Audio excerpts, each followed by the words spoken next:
নামবে না? কেন নামবে না? তাদের জীবন যৌবন লুট হয়ে গেছে, তাদের জীবন থেকে 10 বছর চুরি হয়ে গেছে।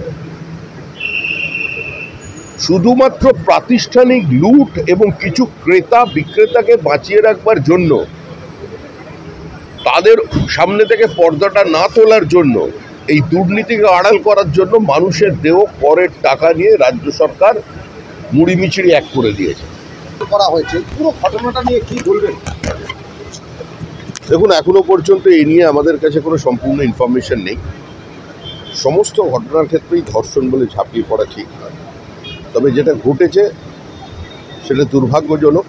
এ ধরনের একটা উচ্চমানের প্রতিষ্ঠান, যার প্রতিষ্ঠা দেশব্যাপী রয়েছে, সেখানে পরস্পর বিরোধী বক্তব্য এবং একটা ঘটনাকে নিয়ে সেটাকে ধর্ষণ বলে কিছু হওয়ার আগেই দেশব্যাপী প্রচার, এটা অত্যন্ত দুর্ভাগ্যজনক। অন্তত রাজনৈতিক ব্যক্তিত্বদের কাছে সচেতন মানুষরা এগুলো প্রত্যাশা করেন না।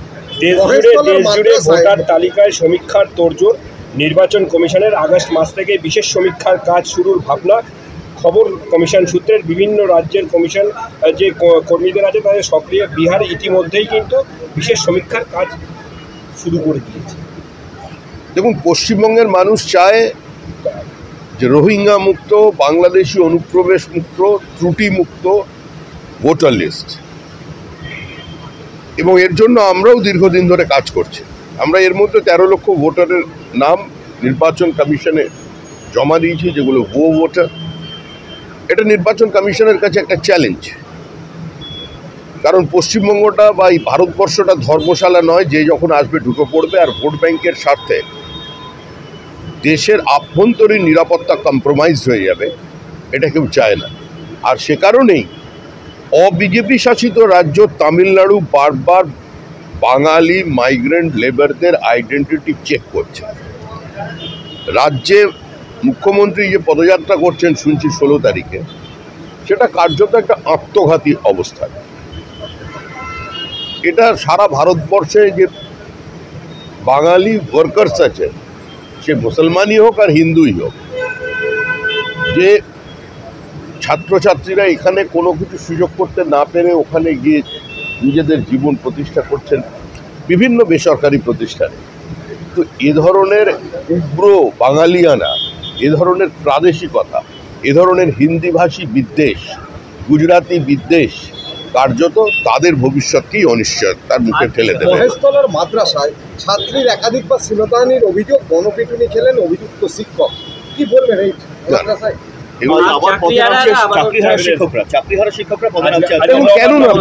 কেন নামবে না? তাদের জীবন যৌবন লুট হয়ে গেছে, তাদের জীবন থেকে 10 বছর চুরি হয়ে গেছে। শুধুমাত্র প্রাতিষ্ঠানিক লুট এবং কিছু ক্রেতা বিক্রেতাকে বাঁচিয়ে রাখবার জন্য, তাদের সামনে থেকে পর্দাটা না তোলার জন্য, এই দুর্নীতিকে আড়াল করার জন্য মানুষের দেহ করের টাকা নিয়ে রাজ্য সরকার মুড়ি মিচিড়ি এক করে দিয়েছে। আর এখান থেকে সুপ্রিম কোর্ট পর্যন্ত যাচ্ছে, প্রত্যেক জায়গায় তিরস্কৃত হচ্ছে। রাজ্য সরকারের যে অবস্থান, সেটা সম্পূর্ণভাবেই আইন ব্যবস্থা বা বিচারপতি এবং আদালতের অবমাননা ছাড়া অন্য কিছু নয়। আপনি বলেছেন যে তৃণমূল মারছে, তৃণমূলই মরছে, এবং এবার তৃণমূলীদের বাঁচার জন্য হয়তো রাষ্ট্রপতি শাসন তিনজন মারা গেছে। তৃণমূলকে তৃণমূলের থেকে বাঁচানোর জন্যই তৃণমূলের বিসর্জন একান্ত প্রয়োজন।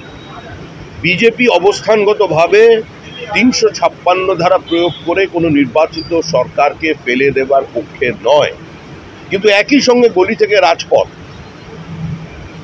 চায়ের দোকান থেকে বিশ্ববিদ্যালয়ের ক্যাম্পাস, খেলার মাঠ থেকে নিজের বাড়ির ড্রয়িং রুম, সব জায়গাতেই একই চর্চা। এই সরকারটা এখানে আছে কেন? যেখানে সাংবিধানিক ব্যবস্থাটাই ভেঙে পড়েছে, যেখানে আইনের শাসন সব নেই। তো আমরা তৃণমূল কংগ্রেসকে শহীদ হতে দেব না। পশ্চিমবঙ্গের রাজনীতি সচেতন মানুষ সংঘবদ্ধ হচ্ছেন, তারা এটাকে পশ্চিম বাংলাদেশও হতে দেবেন না, লুটেরাতে রাজ্যও হতে দেবেন না। তারা পরবর্তী প্রজন্মের স্বার্থে এই সরকারটার বিসর্জন দিয়ে কেন নামবে না? তাদের জীবন যৌবন লুট হয়ে গেছে, তাদের জীবন থেকে 10 বছর চুরি হয়ে গেছে। শুধুমাত্র প্রাতিষ্ঠানিক লুট এবং কিছু ক্রেতা বিক্রেতাকে বাঁচিয়ে রাখবার জন্য, তাদের সামনে থেকে পর্দাটা না তোলার জন্য, এই দুর্নীতিকে আড়াল করার জন্য মানুষের দেহ করের টাকা নিয়ে রাজ্য সরকার মুড়ি মিচিড়ি এক করে দিয়েছে। করা হয়েছে পুরো ঘটনাটা নিয়ে কি বলবেন? দেখুন, এখনো পর্যন্ত এই নিয়ে আমাদের কাছে কোনো সম্পূর্ণ ইনফরমেশন নেই। সমস্ত ঘটনার ক্ষেত্রেই ধর্ষণ বলে ঝাঁপিয়ে পড়া ঠিক নয়। তবে যেটা ঘটেছে সেটা দুর্ভাগ্যজনক। এ ধরনের একটা উচ্চমানের প্রতিষ্ঠান, যার প্রতিষ্ঠা দেশব্যাপী রয়েছে, সেখানে পরস্পর বিরোধী বক্তব্য এবং একটা ঘটনাকে নিয়ে সেটাকে ধর্ষণ বলে কিছু হওয়ার আগেই দেশব্যাপী প্রচার, এটা অত্যন্ত দুর্ভাগ্যজনক। অন্তত রাজনৈতিক ব্যক্তিত্বদের কাছে সচেতন মানুষরা এগুলো প্রত্যাশা করেন না। দেশজুড়ে ভোটার তালিকায় সমীক্ষার তোড়জোড়, নির্বাচন কমিশনের আগস্ট মাস থেকে বিশেষ সমীক্ষার কাজ শুরুর ভাবনা। খবর কমিশন সূত্রের বিভিন্ন রাজ্যের কমিশন যে কর্মীদের আছে তাদের সক্রিয়। বিহার ইতিমধ্যেই কিন্তু বিশেষ সমীক্ষার কাজ শুরু করে দিয়েছে। দেখুন, পশ্চিমবঙ্গের মানুষ চায় যে রোহিঙ্গা মুক্ত, বাংলাদেশি অনুপ্রবেশ মুক্ত, ত্রুটি মুক্ত ভোটার লিস্ট, এবং এর জন্য আমরাও দীর্ঘদিন ধরে কাজ করছি। আমরা এর মধ্যে 13 লক্ষ ভোটারের নাম নির্বাচন কমিশনে জমা দিয়েছি, যেগুলো ভুয়ো ভোটার। এটা নির্বাচন কমিশনের কাছে একটা চ্যালেঞ্জ, কারণ পশ্চিমবঙ্গটা বা এই ভারতবর্ষটা ধর্মশালা নয় যে যখন আসবে ঢুকে পড়বে। আর ভোট ব্যাংকের স্বার্থে দেশের আভ্যন্তরীণ নিরাপত্তা কম্প্রোমাইজ হয়ে যাবে, এটা কেউ চায় না। আর সে কারণেই অবিজেপি শাসিত রাজ্য তামিলনাড়ু বারবার বাঙালি মাইগ্রেন্ট লেবারদের আইডেন্টিটি চেক করছে।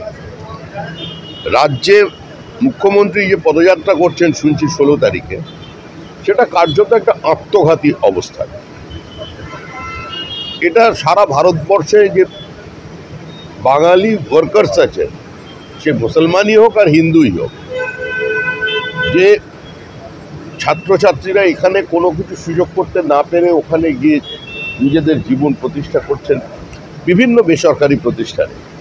তো এ ধরনের উগ্র বাঙালিয়ানা, এ ধরনের প্রাদেশিকতা, এ ধরনের হিন্দিভাষী বিদ্বেষ, গুজরাটি বিদ্বেষ কার্যত তাদের ভবিষ্যৎকেই অনিশ্চয়তার মুখে ঠেলে দেবে। মহেশতলার মাদ্রাসায় ছাত্রীর একাধিকবার শ্লীলতাহানির অভিযোগ, গণপিটুনি খেলেন অভিযুক্ত শিক্ষক। কি বলবেন এই মাদ্রাসায়?